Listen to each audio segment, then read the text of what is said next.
காஞ்சி பெரியவர் மகிமையை சொல்லும் சம்பவங்களோடு மதுரை அனுஷத்தின் அனுக்கிரகம் நிறுவனர் நெல்லை பாலு அவர்கள் தொகுத்து வழங்கும் ஸ்ரீ மகா பெரியவா மகிமை சிறப்பு தொகுப்பு.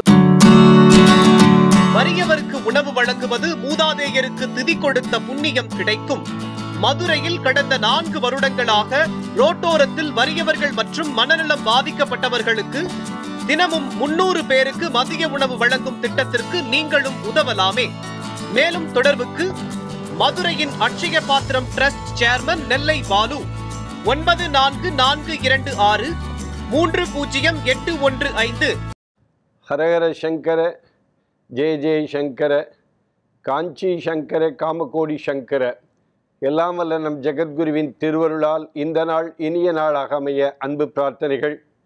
நாம் நியூஸ் 7 தொலைக்காட்சியில் தினமும் ஸ்ரீ மகா பெரியவா மகிமை என்ற தலைப்பில் ஏதேனும் ஒரு செய்தியை தொடர்ச்சியாக நாம் அனுபவித்து வருகிறோம், பார்த்து வருகிறோம்.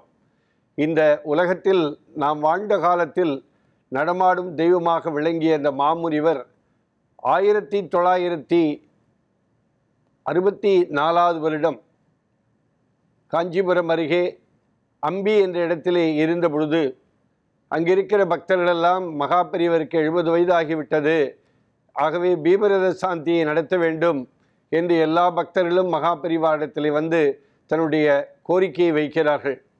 மகா பெரியவா சிரித்து கொண்டே அந்த கோரிக்கையை ஏற்றுக்கொண்டு அவர் சொல்கிறார், ஆனால் அம்பி என்ற இடத்தில் தடபுடலான ஏற்பாடுகள் எல்லாம் செய்திருக்கிறார்கள். கடத்தலால் அபிஷேகம் செய்ய வேண்டும், மகா பெரியவருக்கு தீர்த்தங்களாலே அபிஷேகம் செய்ய வேண்டும் என்றெல்லாம் தடபுடலான ஏற்பாடுகள் செய்த பொழுது மகா பெரியவர் காஞ்சிபுரத்திலே இருக்கிற அந்த சிவகாஞ்சியில் இருக்கிற தீர்த்த குளத்திலே அதை வைத்து கொள்ளலாம் என்று சொல்கிறார். அதுபடியே அந்த நிகழ்வு ஏற்பாடாகிறது.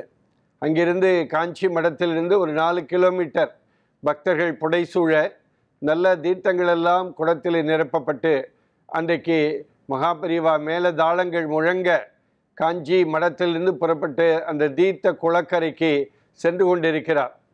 போய்கொண்டிருக்கிற பொழுது பெரியவா அங்கே முன்பெல்லாம் யானைப்படை, குதிரை எல்லாம் புடைசூழ வேத விற்பனர்கள் வேதத்தை முழங்க, நாதஸ்வரம் முழங்க அப்படியே மகா பெரியவா நடந்து போய்கொண்டே இருக்கிற பொழுது திடீரென்று பெரியவா ஒரு இடம் வருகிற பொழுது தன்னுடைய பாதரட்சையை கழட்டி வைக்கிறார். பாதரட்சையை கழட்டி வைத்த உடனே பொதுவாக பக்கத்தில் ஏதாவது கோவில் வந்தாலோ அல்லது புனித தலங்கள் பக்கத்தில் இருந்தால் மட்டுமே தன்னுடைய பாதரட்சையை கழட்டுகிற வழக்கமுடைய பெரியவா திடீரென்று பாதரட்சையை கழட்டி வைத்த உடனே கூட வந்த பக்தர்களுக்கெல்லாம் ஒன்றும் ஓடவில்லை. பாதரட்சி அவர் கழட்டிய உடனே பக்கத்தில் இருக்கிற பக்தர் அதை வாங்கி கொள்கிறார், மடத்து சிப்பந்தி வாங்கி கொள்கிறார். என்ன பெரியவா, இங்கே பக்கத்தில் எதுவும் கோவில் இல்லையே, புனித தலம் இல்லையே, எதற்கு பெரியவா இந்த பாதரட்சியை கழட்டி வைத்தீர்கள் என்று கேட்கிறார்கள். அது ஆக்சுவலாக ஜூன் மாதம் பயங்கரமான வெயில், அதுவும் அந்த கடுமையான வெயிலிலே அந்த பக்தர்களெல்லாம் அவரோடு நடந்து வருகிறார்கள்.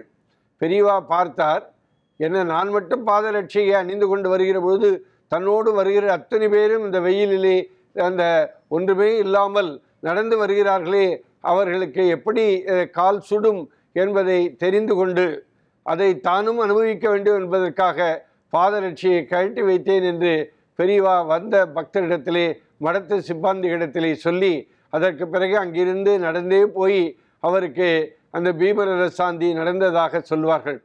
இது எதற்காக சொல்கிறேன்னு சொன்னால், பெரியவா எப்பொழுதுமே மற்றவர்கள் யாரும் சிரமப்பட்டு விடக்கூடாது, எந்த விதத்திலும் தனக்காக பிறர் சிரமப்பட்டு விடக்கூடாது என்பதிலே உறுதியாக இருக்கிறவர். எப்பொழுதுமே அருள் வார்த்தைகளை அருளி கொண்டிருக்கிற பெரியவா மற்றவர்களெல்லாம் அந்த சுடு வெயிலிலே நடந்து கொண்டு வந்து தான் மட்டும் அப்படியே பாதரட்சியோடு நடந்து போனால் என்ன என்று நினைத்தாரோ என்னமோ தெரியவில்லை. அதனாலே மகா பெரியவா அந்த பாதரட்சியை கழட்டி விட்டு நடந்தே வந்து அந்த அந்த குளக்கரையிலே அந்த பீமரத சாந்தி பக்தர்கள் வேண்டுகோளுக்கெனங்க அதை ஏற்றுக்கொண்டார் என்பதை பார்க்கிற பொழுது அந்த மகானை இன்றைக்கும் அப்படிப்பட்ட மகான் இதுபோல மகான் இல்லையே என்கிற ஏக்க உணர்வு எல்லோருக்கும் இருக்கிறது. ஹரஹர சங்கர, ஜெய ஜெய சங்கர, காஞ்சி சங்கர, காமகோடி சங்கர. எல்லாம் வல்ல நம் ஜெகத்குருவின் திருவருளால் இந்த நாள் இனிய நாளாக அமைய அன்பு பிரார்த்தனைகள். ராம் ராம். ஓம் ஸ்ரீ மகாபெரிவா திருவடிகளே சரணம்.